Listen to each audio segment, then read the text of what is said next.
Saludos a todas las personas que nos ven en Voces del Cambio Podcast.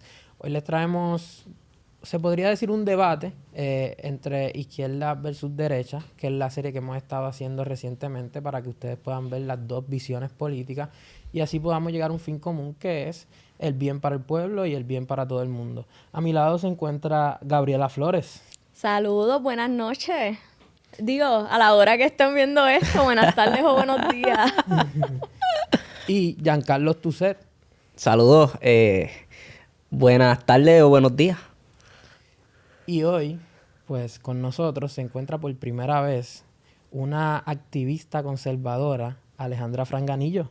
Saludos a la audiencia. ¡Un aplauso! Gracias por la invitación.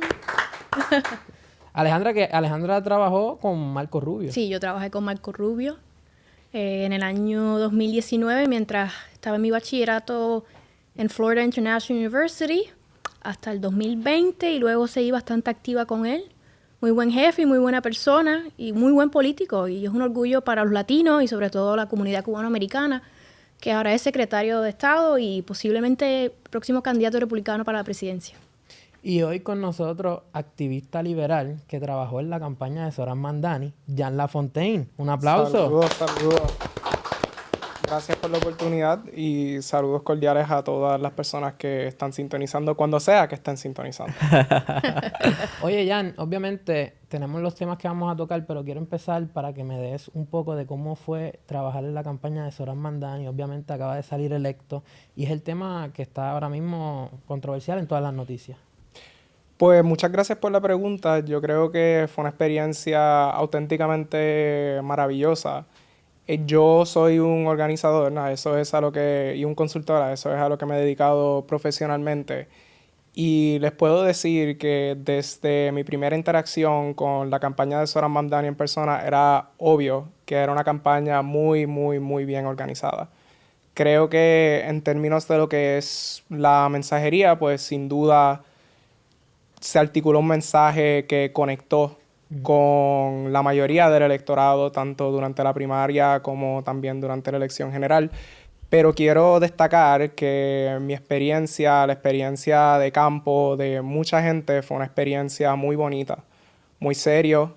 Cuando uno llegaba a las distintas oficinas, uno veía un rigor, uno veía sistemas que se habían desarrollado para entrenar a los voluntarios, uno veía gente capacitada para liderar grupos de voluntarios y uno veía una operación muy eficiente. Pero otra cosa que quiero resaltar de ese proceso es que también había un cuidado por los voluntarios, que siento que es muy importante. Uno llegaba y esto era el verano, así que era un periodo muy cálido en Nueva York y uno se sentía atendido. Por ejemplo, las personas tenían, vamos a decir, electrolito en polvo, que se aseguraban que todas las personas que llegaban como voluntarios recibieran ese electrolito en polvo para asegurarse de que las personas no tuvieran un ataque de calor en el medio de servir como voluntarios para la campaña.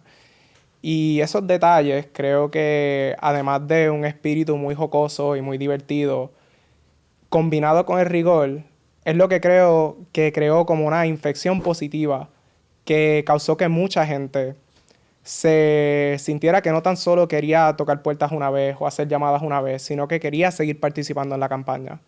Eso combinado con el mensaje y el hecho de que Zoran Mandani, sin duda, y creo que aquí uno puede analizar las cosas objetivamente, es un candidato político generacional. Es una persona que tiene un talento político y que es muy bueno defendiendo sus valores de una manera que es muy en arroz y habichuela.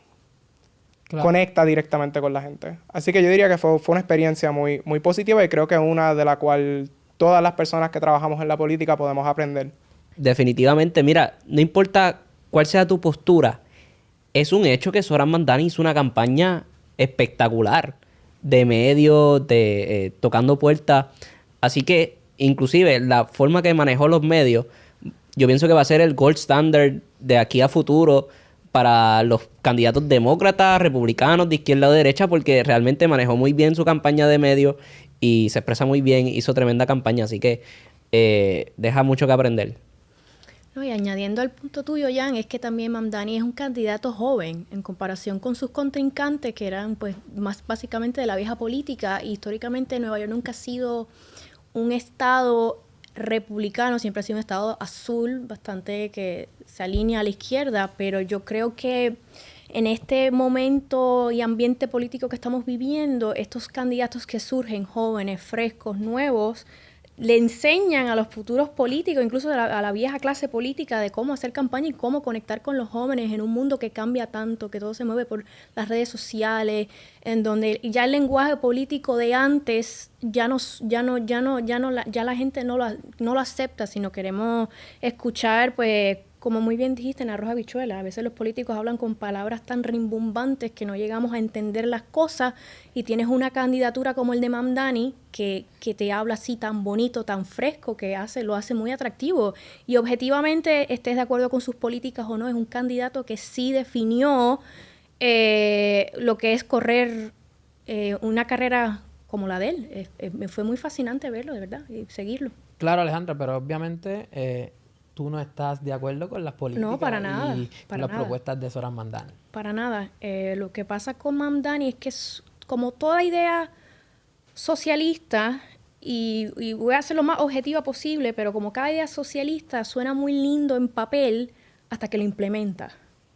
Ese es el problema del socialismo, es que, y para la manera que cuando yo era muy joven, entendiendo la política y estudiando política, la manera es de yo verla, de cómo funcionan las cosas en cuestión del socialismo y el capitalismo, es: ¿queremos más Estado o no? ¿Queremos más el Estado en nuestras vidas y en nuestro día a día o no? Yo vengo de familia cubana, yo he ido a Cuba ya como 5 veces, y ir a Cuba me dio a entender el gran problema de involucrar al Estado.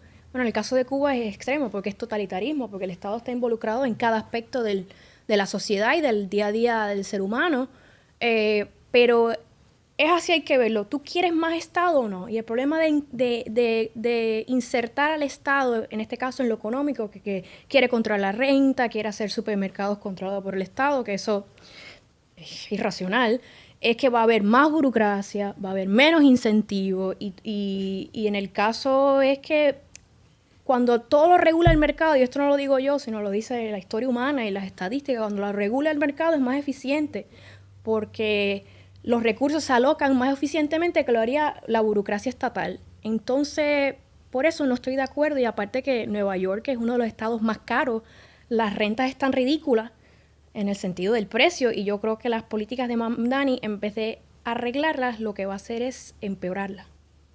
Porque nada, para mí, en lo que yo entiendo, nada que haga el Estado es eficiente, sobre todo en la economía, porque yo sí creo efectivamente que lo mejor que puede suceder en cualquier sociedad es que la creatividad humana y el incentivo es que lidere a que las cosas mejoren. Y eso, tú abres cualquier libro de historia y ves que son los individuos que crean la riqueza, que crean todas estas cosas increíbles. El internet, las computadoras, el celular, todo lo que tenemos, nada fue creado por el Estado, sino por individuos con creatividad, con su inteligencia y sobre todo con la libertad de poder hacerlo. Lo han hecho. Entonces, por eso no estoy de acuerdo con Mamdani. Lo que sí estoy de acuerdo con él es que es un candidato fascinante, hizo una carrera política excepcional y es un tipo fresco, pero cuando tú vas y lees las políticas de él, tú dices, wow, esto no me hace mucho sentido.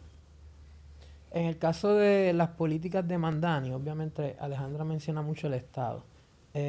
¿Ustedes creen que esas políticas atrapan lo que es la libertad del individuo? En la realidad que vivimos, el Estado, la política, la vemos en todos los escenarios y circunstancias de nuestras vidas.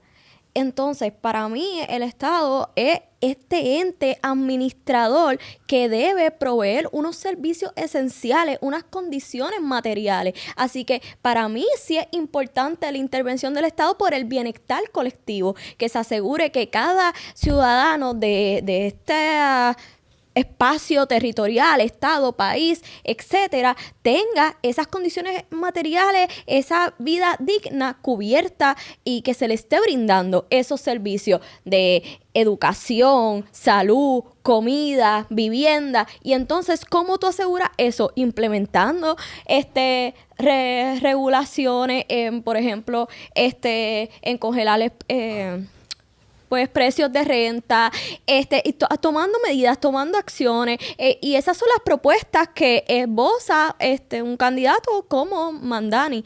Así que para mí, yo sí estoy de acuerdo con sus políticas, y porque van a eso, a un bienestar colectivo. Y entonces, entre más apoyemos las riquezas del individuo, otras poblaciones van a seguir viéndose más empobrecidas. Y es la desigualdad raspante que vivimos en el día de hoy. Ya.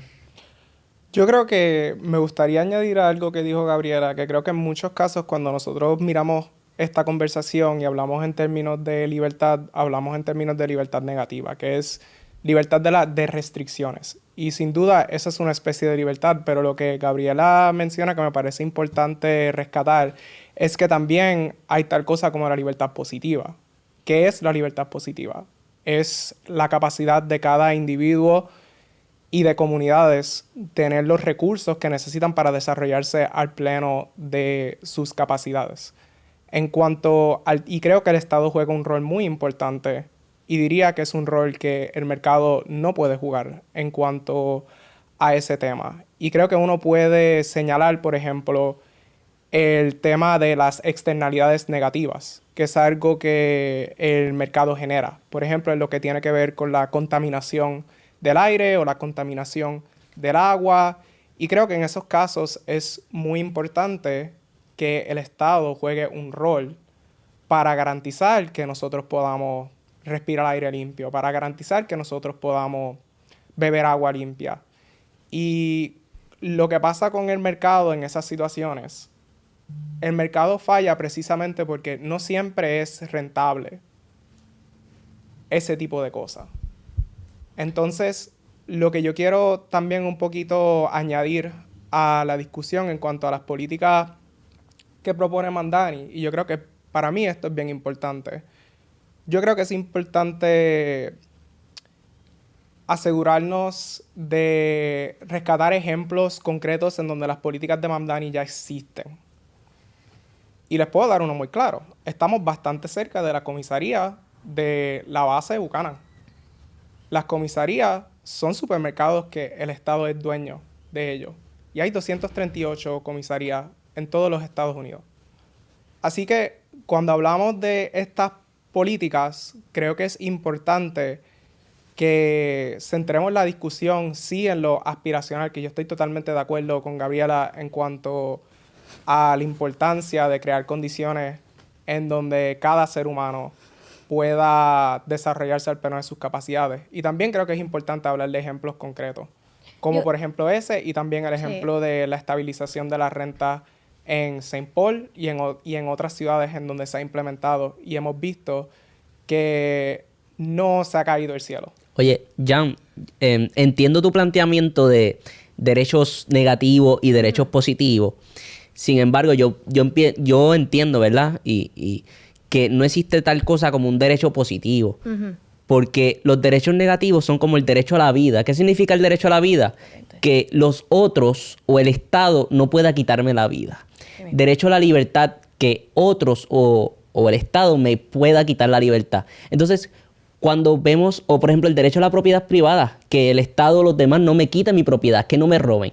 Pero cuando hablamos de derechos positivos, por ejemplo, el derecho a la vivienda es un derecho que, ¿verdad? Que para mí no es un derecho, sino una imposición.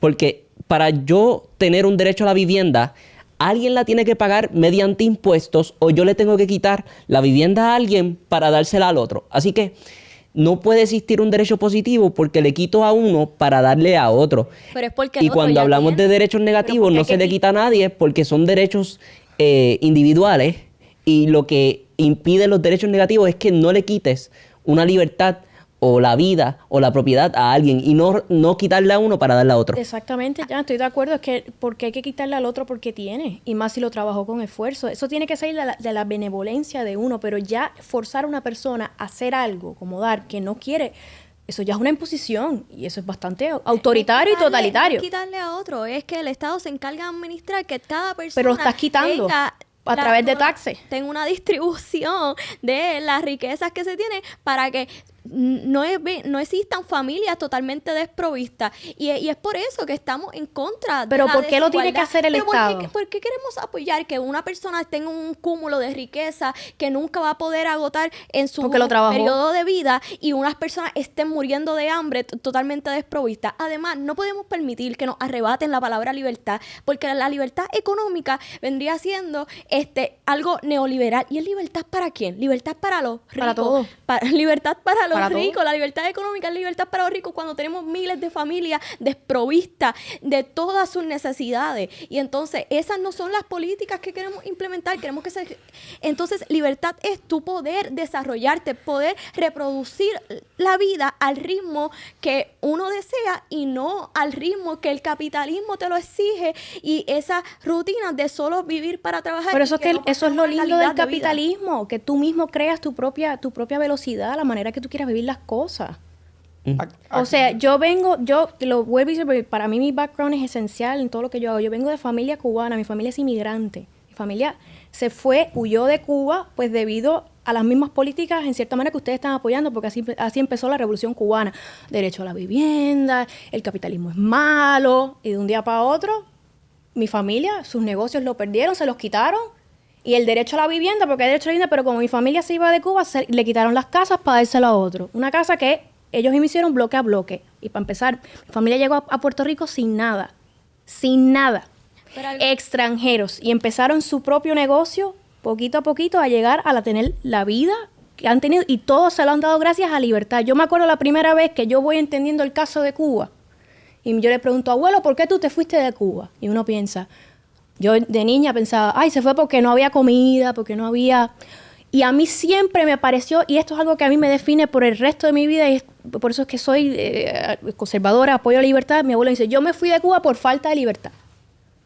Y ahí fue donde yo dije, ¿qué es la libertad? ¿Qué hace que la gente huya de sus países? Por la libertad, como mi familia.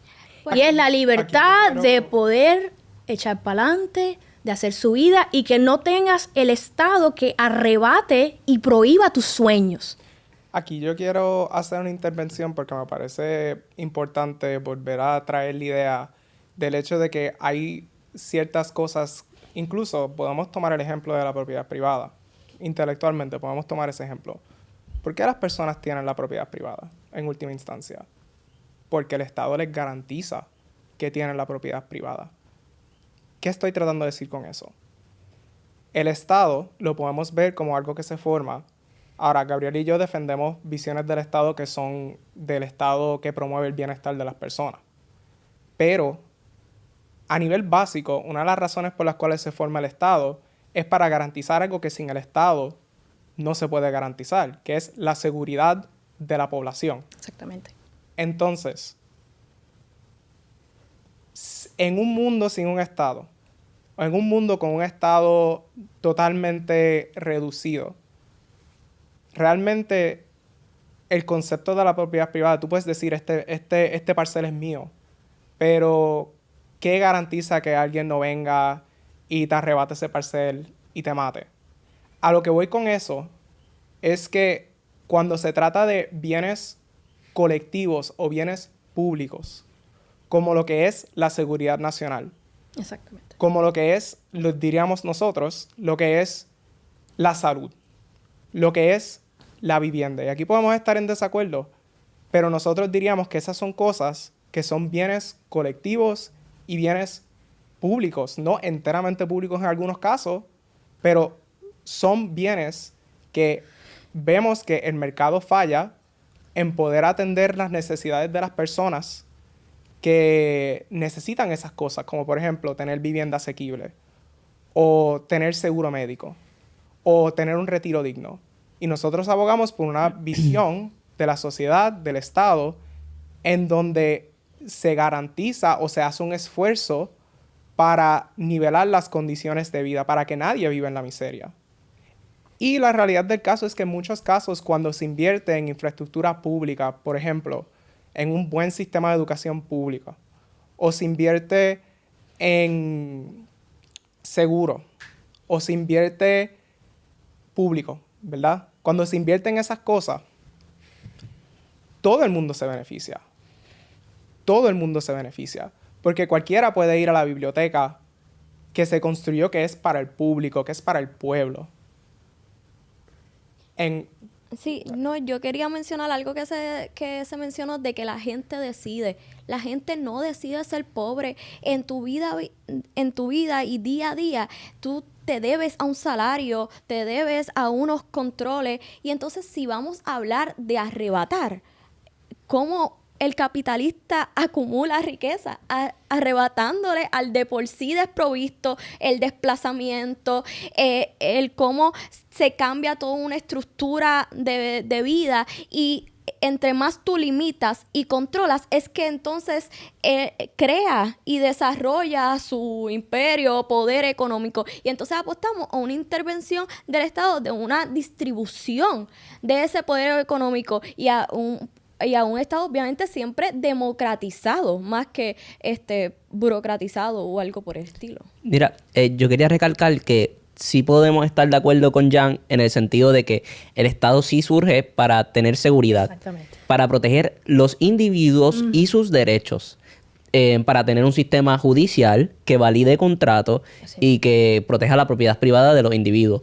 ¿Verdad? Esa es nuestra perspectiva. En el término básicos, el Estado para nosotros los conservadores y libertarios también es eso, que existe para proteger los derechos individuales de cada uno. Y en cuanto el capitalista y la explotación, yo no puedo estar de acuerdo con eso, porque cuando uno trabaja, especialmente en cualquier lugar que tengamos un libre mercado, aunque sea más o menos regulado, en Puerto Rico o Estados Unidos, uno trabaja voluntariamente.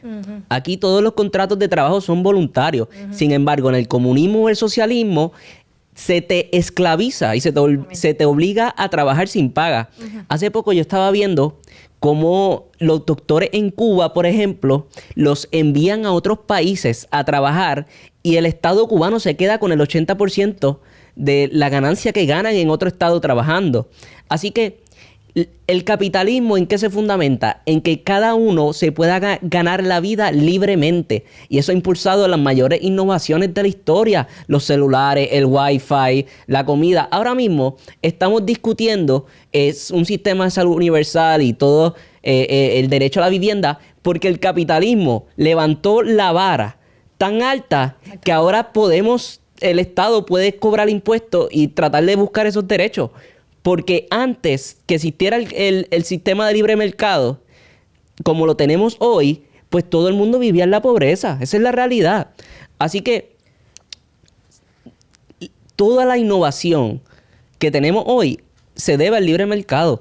Y cuando hablamos de los grandes capitalistas, oye, estamos hablando, por ejemplo, de un vehículo. Cuando se fabrica un vehículo, se crean miles de empleos. Exacto. Así que cuando hablamos de quitarle al capitalista, pues vamos a también quitarle a un montón de familias que viven de eso. Exactamente. Y también teniendo en cuenta que el capitalista, el más que gana en el sistema de libre mercado, es el que más satisface las necesidades de los demás al mejor precio. Okay. El mejor producto al mejor precio. Okay, A mí nadie me puede decir que trabaja voluntariamente, trabajan para satisfacer Pues, sus necesidades. vayan a vivir a un campo. Déjame terminar. Vayan a vivir a un déjame campo. terminar, cariño. Nadie me Himalayas. puede decir que trabaja voluntariamente, trabajan debiéndose un salario para poder satisfacer sus necesidades que el Estado ni nadie les provee. Entonces, tienen que regular su reproducción de vida, sacrificar el poder crear, tener una familia para poder conseguir ese salario y apenas poderse subsistir. ¿Cuántas personas no pueden trabajar en lo que estudiaron, que tienen un salario que incluso no va acorde al trabajo que ejecutan, a la aportación que hacen el país, y están con salarios de precariedad? Así que... Víctor, ¿me permites hacer una intervención breve? Sí, la última intervención sobre este tema, porque vamos para el tema de inmigración, así que rapidito. Sin duda, pues rapidito. Yo creo que algo que es importante, vamos a decir, debatir, es este concepto de la innovación. Porque incluso Alejandra mencionó un gran ejemplo de algo que no existiría si no hubiese sido por el Estado. El Internet. El Internet existe porque se invirtió muchísimo dinero en desarrollar el Internet por parte del Estado. Aparte del Internet, hay muchas otras cosas que existen. Y hay muchas maneras en las cuales el Estado apoya la innovación y el desarrollo. Y hay personas que han hecho sus fortunas en gran medida de las subvenciones o los incentivos o los contratos que provee el Estado. Elon Musk siendo un gran ejemplo de una persona que tiene y ha tenido muchísimo de su ingreso y de su riqueza venir a través de la relación que sus compañías han tenido con el Estado. Así que creo que es importante mencionar eso porque no es el caso que la mano invisible siempre produce innovación o produce riqueza equitativamente, porque la realidad del caso también es que si miramos lo que ha pasado después de que se implementaron las políticas de liberalización, globalmente hemos visto que la inequidad se ha disparado. Nosotros vivimos con unos niveles de desigualdad históricos, en donde el 1% de la población mundialmente controla 50% o más de la riqueza. Eso para mí no me parece justo y no me parece que es algo que crea las condiciones para que fulanito o Juanita puedan vivir dignamente. Ok, vamos ahora a pasar al tema de inmigración. Sé que Jan está loco por responder a eso, pero obviamente vamos a seguir haciendo esta serie de episodios para que la gente pueda ver ambos puntos de vista. En el tema de inmigración, los inmigrantes, ¿son un activo económico o es un peso para los contribuyentes? ¿Empiezo yo? Sí. Los inmigrantes siempre van a ser un incentivo excelente para la economía, pero también tenemos que pensar que no todo el mundo viene con las intenciones de trabajar y echar para adelante. Gente que viene con muy malas intenciones y hacerle daño al país. Y, o sea, lo estamos viendo ahora en el caso de cuántos miembros del Tren de Aragua han cruzado la frontera, de cuántas personas que vienen aquí a vender droga. Así que es como digo, la vida no es justa, la vida no es todo lindo, la vida es blanco y negro. Lo que sí estoy de acuerdo es que el sistema inmigratorio de Estados Unidos tiene que mejorar en el sentido de que sepamos quiénes son las personas que entran al país. Y si esas personas vienen a contribuir y a añadir cosas positivas al país, trabajo, incentivo, innovación, producción, porque la realidad es que si lo vamos a mirar objetivamente, el sistema inmigratorio de Estados Unidos ahora mismo necesita unas reformas grandes, porque no se puede pensar por qué se tiene que tardar tanto en que una persona que lleva en este país tanto tiempo trabajando, echando para adelante, creando familia, se tarda en recibir su ciudadanía americana. Eso es un problema. Entonces tienes personas que entran aquí, se benefician del sistema y eso es un problema para el Estado y también para las personas que vivimos. Y aparte de eso, cada país tiene el derecho de controlar cuántas personas entran al país, porque hay una capacidad estatal donde el Estado no se puede ocupar de cada persona que entra. ¿Ves? Y si miramos las figuras y las estadísticas, esto no lo digo yo, lo dicen las estadísticas, la mayoría de los latinos vienen al país para buscar ayudas estatales, que está bien porque, o sea, vienen con nada, pero el problema es que se quedan tanto tiempo viviendo de esa ayuda que aumentas el gasto estatal, aumentas el costo de vida para cubrir los gastos, y eso es un problema, porque hay una capacidad estatal donde los recursos no van a llegar a su límite, ¿no? Claro. ¿Quieren responder a eso? Te permito la palabra, Gabriela.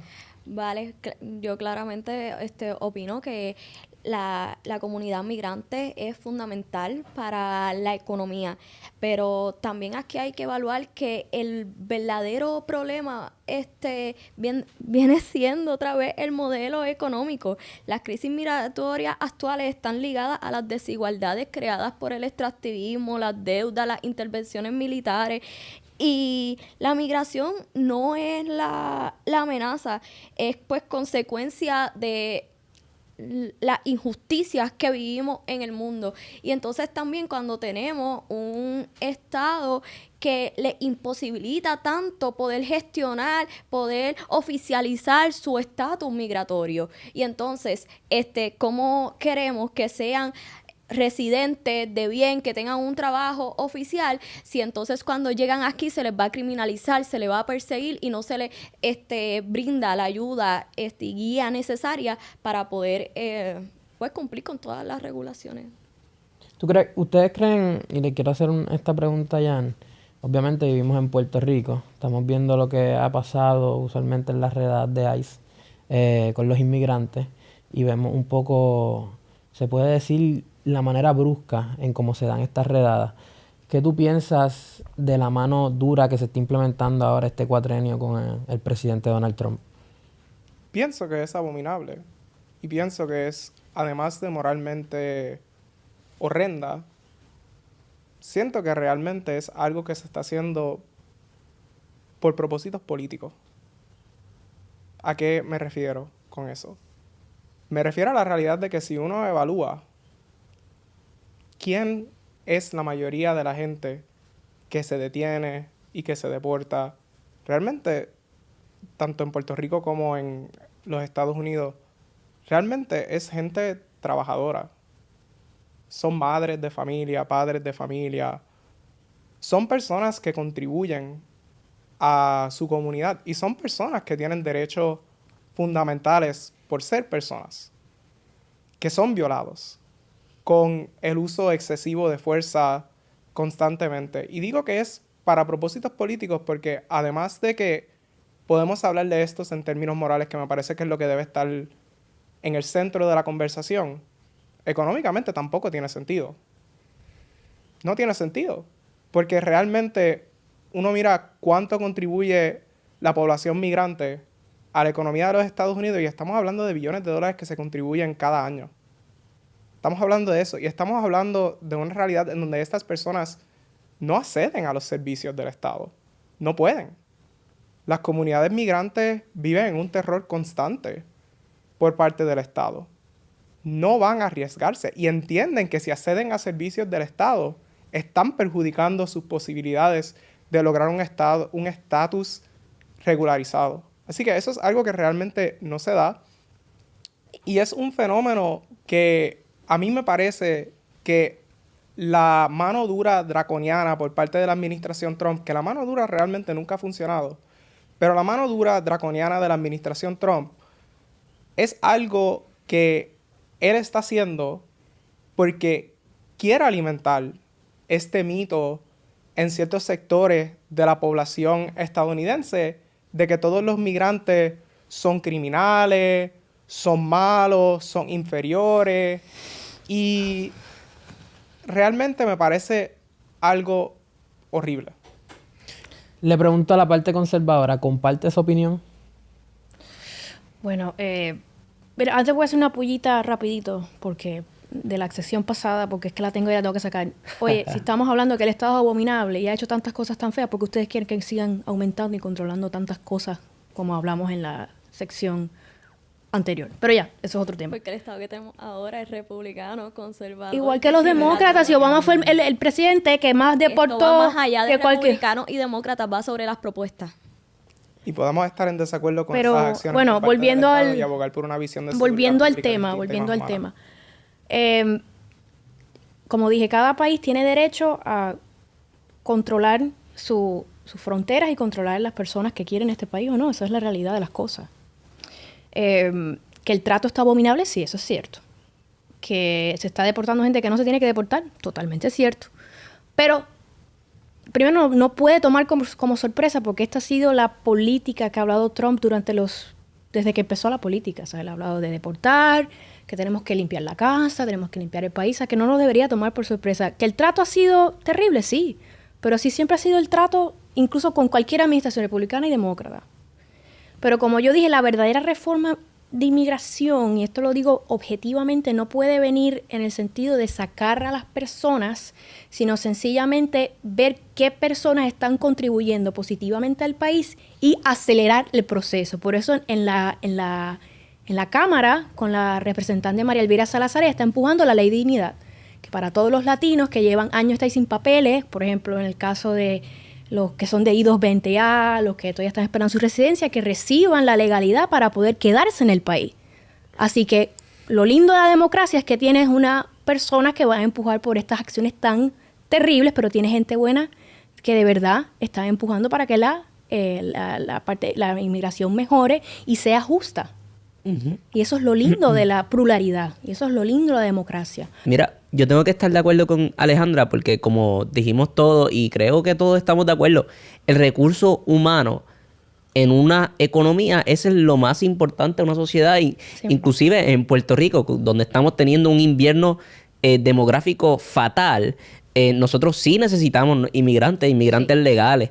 Obviamente hay unos controles que existen porque queremos personas que sean productivas, Claro. que aporten a la sociedad, que estén entrando y que lo hagan legalmente y debidamente. Y también hay unas situaciones donde hay personas que no se pueden asimilar Exactamente. a ciertas sociedades y por eso es que hay unos controles. Por ejemplo, aquí en Puerto Rico, nosotros podemos aceptar muchos inmigrantes latinos y no vamos a tener un choque ni una guerra cultural porque nosotros somos latinos. Así que si nosotros recibimos dominicanos, nosotros recibimos cubanos que son nuestros hermanos antillanos y eso es históricamente, desde nuestro inicio no siempre hemos sido hermanos antillanos. Así mismo. Nosotros no vamos a tener problema con eso. Inclusive necesitamos inmigración porque estamos cortos. Tenemos un invierno demográfico brutal. Y nosotros no vamos a tener un problema con ese tipo de latinos, especialmente si son antillanos, que son nuestros hermanos. Y los venezolanos. Que vengan acá y venezolanos, También. por ejemplo, porque tenemos culturas similares, tenemos valores similares, somos cristianos, pero ahora, por ejemplo, cuando vemos personas de Irán que quieren entrar ilegalmente, por ejemplo, a Estados Unidos o a Puerto Rico, o personas que tienen historial de estar en carteles, de traficar droga, de trabajar con narcos, ese es el tipo de persona que tú no quieres No queremos. en tu país, en tu nación. Y por eso es que existen unos controles y hay un debido proceso. Oye, nadie está en contra de la inmigración, Nadie. pero todo el mundo lo que quiere es que exista un debido proceso y conocer la gente que entra a un país. Y volverlo eficiente porque se está tardando mucho. Yo aquí vivo en Washington, D.C., está la comunidad salvadoreña más grande en Estados Unidos y hay personas que llevan 20 años también no han recibido ni ciudadanía ni permiso de trabajo y eso es un problema porque son gente que, tú sabes, echa la economía para adelante. Y ahora con los rates de ICE en Estados Unidos, la gente que hacía Uber, la gente que de las motocicletas y la comida, los meseros, todos eran latinos y todos eran inmigrantes. Y ahora con estos rates, la productividad ha bajado y las personas han tenido o que cerrar sus negocios o acomodarse, pues debido a que la mano de obra está escondida, no quiere trabajar. Y eso es un problema. Pero es como dice Jan, hay que ver quién entra y quiénes son las personas que deben entrar porque no vienen con las mejores intenciones. Yo quiero comentar que de forma inhumana, pero tiene su lógica esta redada, esta persecución, porque les beneficia tenerles con miedo, tenerles en estas circunstancias precarizadas, con estos sueldos y trabajos explotadores, porque la mayoría de inmigrantes trabajan en procesos de construcción, trabajos de cuidado, en la agricultura. Entonces les beneficia tenerles de esas formas tan precarizadas, entonces se les penaliza y criminaliza cuando buscan tratar de acceder a las pocas ayudas que reciben y no se les da acceso a las necesidades humanas, a los servicios esenciales y para poder adelantar y llevar a cabo su regulaciones, su vivienda y todo su estatus migratorio, ponerlo en orden, porque les beneficia tenerle en estas condiciones de precarización. Rapidito, ok. Creo que dos puntos rápidos. Número uno, creo que por lo que escucho, en principio podemos coincidir en que la migración tal cual, o sea, en general no es algo problemático y que es algo y que se debe reformar, que creo que es algo súper importante destacar. Que el problema que enfrentamos, además de que si miramos la razón por la cual la gente migra, que Gabriela señaló muy bien, la gente migra inmigra a Estados Unidos, particularmente de países en donde parte de la razón por la cual estos países se han desestabilizado es por intervenciones de los Estados Unidos. Pero lo que quiero realmente decir es que en cuanto a lo que es el sistema como tal, yo coincido en que el sistema como tal es uno que es totalmente deshumanizante y es uno a través del cual la gente termina esperando años, décadas, para poder eventualmente recibir algún tipo de estatus regularizado. Y eso es bien problemático. Y yo no conozco el proyecto de ley del cual Alejandra está hablando. En principio me parece bonito, pero creo que el problema es que puede ser que María Salazar esté adelantando ese proyecto, pero su partido jamás va a votar a favor de ese proyecto.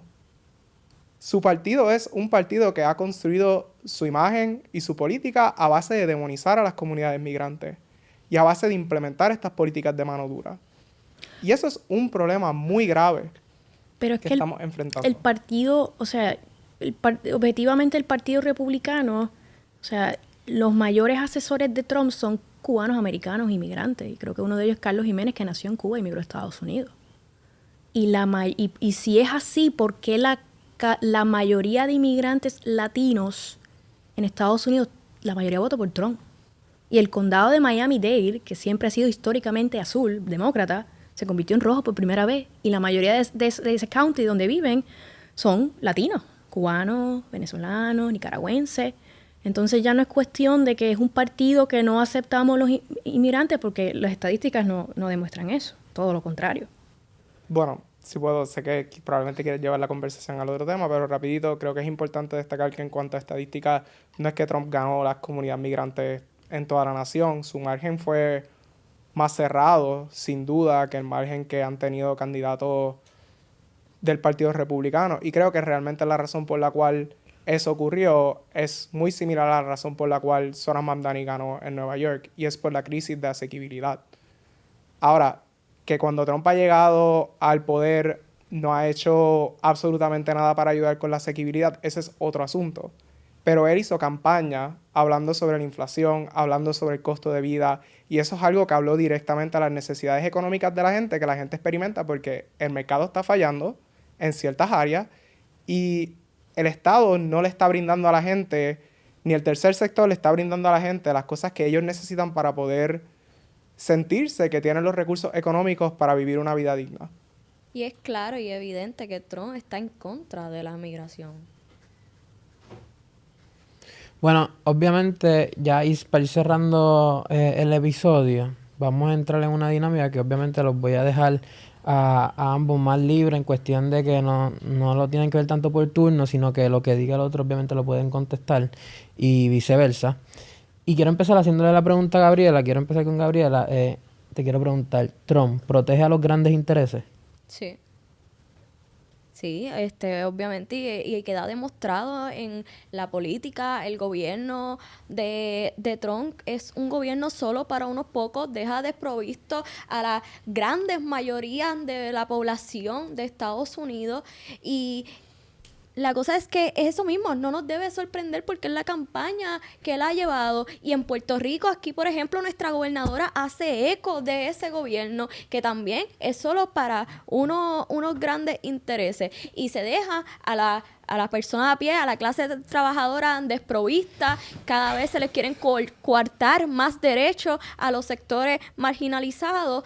Así que se gobierna para unas minorías, esos grandes intereses, y las grandes mayorías siguen desprovistas. Y sabiendo que son gobiernos también xenofóbicos, porque aquí en diferentes podcasts también han planteado el problema principal, por ejemplo, de Puerto Rico, es la baja natalidad. Y se sigue trayendo de que es la falta de la familia y la baja natalidad. Entonces, ¿por qué no estamos dispuestos a aceptar familias latinoamericanas que puedan vivir aquí también dignamente, que se les brinden esos recursos para poder desarrollarse y tener una vida aquí plenamente? Es que mi pregunta ahora es, y lo digo objetivamente, ¿qué son los grandes intereses? Es una pregunta que durante mi mi tiempo en mi maestría, yo me quedé pensando, ¿quiénes son y qué son los grandes intereses? Pues quien tiene el capital, quienes controlan los medios de producción, quienes manejan el cómo llevamos ese ritmo de vida. Pero ¿qué es ese ritmo? ¿Quiénes son? ¿Qué personas son? Pues, ¿Sabes qué? Eso es algo que yo me preguntaba, porque en Estados Unidos, o sea, pero si tú vas a Latinoamérica, tú puedes pensar en la milicia, pues las familias con mucho dinero, pero si pensamos bien, los que protegen esos grandes intereses es el Estado. El Estado es el que le otorga privilegios, el Estado es el que le otorga enmiendas. Estado de derecha, tenemos un Estado que se debe a ello, tenemos un gobierno. Entonces me vas a decir que, por ejemplo, el gobierno de Cuba, que es un gobierno comunista, le da privilegio a la milicia gaesa, que controla las divisas y controla los dólares.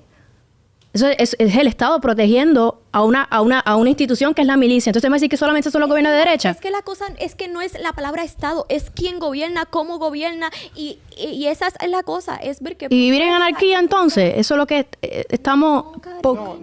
Es las propuestas que queramos impulsar. ¿Pero qué propuesta? ¿Cómo vamos a llegar a unas propuestas que se deban a la gente, que se deban... Pero ¿cómo tú se las debes a la gente? Si tú vas a tener un gobierno, es que ¿cómo tú me puedes asegurar a mí que el gobierno va a ser benevolente y que el gobierno va a actuar correcto? Las personas correctas. Pero es que las personas te pintan, los políticos, sabes que todos los políticos mienten, los políticos se pintan una cosa, pero cuando llegan al poder, porque te voy a decir una cosa, si hay algo que corrompe al ser humano, es el poder. Porque una persona puede llegar con los mejores intereses, pero a la hora de probar el poder es muy sabroso. Ese es el problema. Como decían los padres fundadores de Estados Unidos, si las personas no son ángeles, las personas no son ángeles.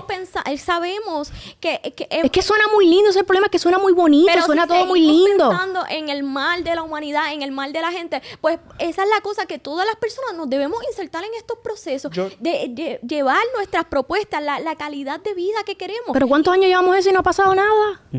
Pues y mira, a aspirar a transformar, estamos nosotros trabajando. Aquí habemos jóvenes planteando nuestras propuestas, planteando nuestras ideas, que estamos envueltos en diferentes causas sociales. Pues vamos a seguir ahí para poder conseguir el gobierno. Pero tú sabes cuál es el problema.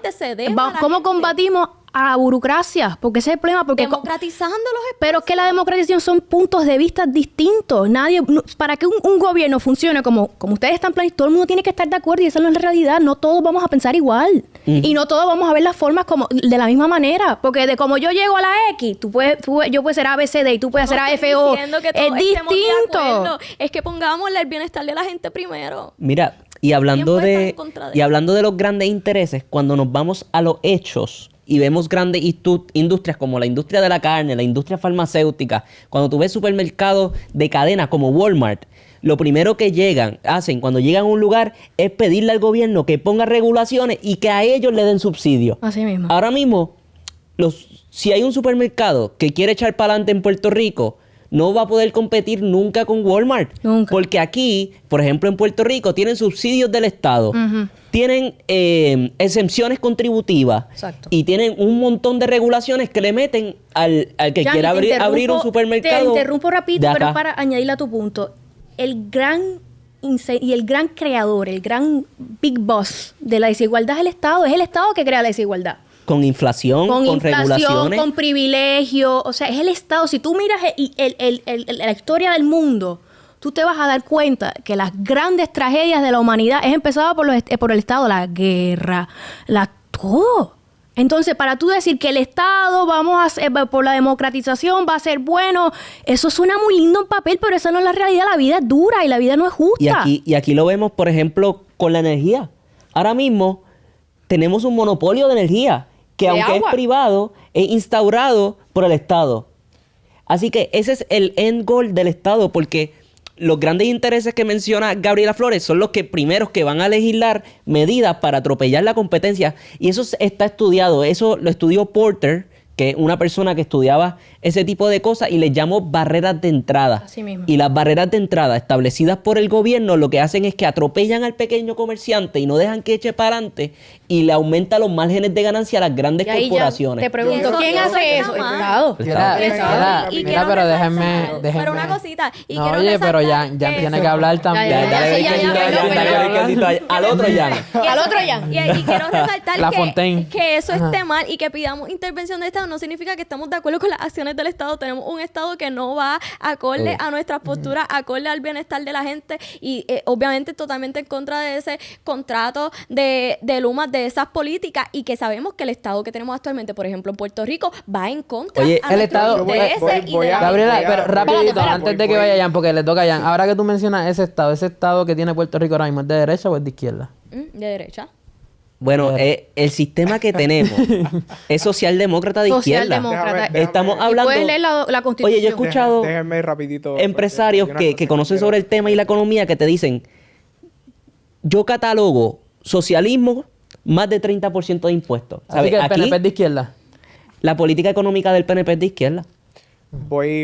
No voy a entrar a discutir ese particular, pero sí hay algunas cosas que quiero un poco traer a la discusión con respecto al tema de las grandes corporaciones, los grandes intereses. Porque me parece que, curiosamente, hay una especie de coincidencia aquí, porque sinceramente, la razón por la cual estas grandes corporaciones, como Walmart, por ejemplo, tienen tantos incentivos y tantos beneficios que el dueño, por ejemplo, del colmado o el que quiere empezar un colmado en Puerto Rico no tienen, es porque tienen poder político. Y eso no significa que el poder político es algo inherentemente malo. Lo que pasa es que ellos tienen muchos recursos y esos recursos que ya de por sí tienen los movilizan para influir en elecciones. ¿Usted quiere saber quiénes son los grandes intereses en Puerto Rico y quiénes son los grandes intereses en los Estados Unidos? Usted mire la lista de donantes del PNP. Usted mire la lista de donantes del Partido Republicano. Ahí tú puedes ver quiénes son esas personas. Esas personas entienden muy bien que ellos pueden utilizar el Estado a su favor y lo hacen. Pero eso no significa que la gente de a pie no pueda hacer lo mismo.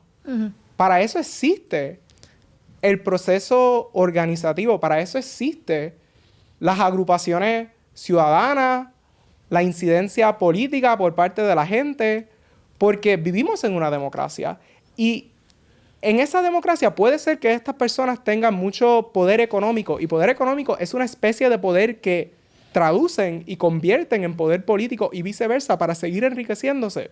Oye, Jan, y debería ser así, pero la realidad es que una de las razones por la cual tenemos la mayor cantidad de regulaciones en todos los Estados Unidos es porque existen estos intereses y cabildean con el gobierno y Exacto. crean desigualdad de competencia porque crean ventajas a costa de otros. Y eso es lo que nosotros, los capitalistas, los que creemos en la libertad de los individuos, aborrecemos. Porque, ¿qué nosotros queremos? Oye, que todo el mundo compita bajo los mismos estándares y la misma vara. Y así es que vamos a echar para adelante. Y nosotros queremos que todas las personas tengan sus Y ahora necesidades para materiales cerrar, cubiertas. Y ahora para cerrar, Sí. volviendo a retroceder a mi gran pregunta anterior. ¿Quiénes son los grandes intereses? Los bancos. No. Y los bancos se benefician Los de la grandes Reserva Federal. intereses La vienen Reserva Federal. de los grandes intereses vienen del Estado, de las corporaciones, de las personas, de que el Estado protege, sencillamente. Porque ¿dónde está la cúpula del poder en el Estado? Mira, Y al fin y al cabo, espérate, rapidito. disculpa. ¿Qué es el poder? Es coerción. Al fin y al cabo todo el mundo le dice, porque ¿quién tiene la mano dura? ¿Quién tiene el poder de seguridad? ¿El Estado? Y Sí. Y hablando de los bancos, lo más que le beneficia a los bancos es la Reserva Federal, Así mismo. que manipula las tasas de interés, imprime dinero Ahí está. para que se beneficien los grandes bancos. Y por eso es que tenemos tanta inflación, los activos siguen subiendo, el pobre no puede hacer compra porque ya está muy cara y crea esa desigualdad. Y ya. Bueno, definitivamente esto merita otra parte, yo siempre digo segunda parte, pero ya con esta serie de diferencias ideológicas ya llevamos unas cuantas, llevamos como 4. Estuvo buena. Así que no sé si es la sexta, la quinta, pero necesita otra parte y qué bueno que pudieron escuchar ambos puntos de vista. Les pregunto a Jan y Alejandra, ¿cómo se sintieron en el episodio de hoy? Me encanta. Yo me siento pues muy bien. Yo creo que lo más importante, o sea, siempre vamos a tener diferencias, pero la manera en que una sociedad se desarrolla y prospera es a través del debate de ideas. Y el día que no haya debate de ideas, aullí. Porque eso sí es un problema. Como en Cuba. Así Como en mismo. Cuba. Y a Jan Lafontaine, que sigo diciendo Jan, pero hay dos Jan aquí hoy, Jan Tusey y Jan Lafontaine. No, creo que fue una experiencia muy buena. Agradezco la oportunidad de poder estar aquí y conversar con todas las personas. Y pues sí, no sé qué más decir. Estás invitado para la otra parte, así que muchas muy gracias bien, por... pues vamos por a, tu tiempo. a un segundo choque de ideas. Obligado. Obligado, así que gracias por su tiempo y obviamente a Jan y a Gabriela que ya son de la casa y ya llevan con nosotros. Así que familia, sigan sintonizando Voces del Cambio en todas las plataformas, Instagram, TikTok, Facebook, YouTube y hasta Spotify, Voces del Cambio Podcast.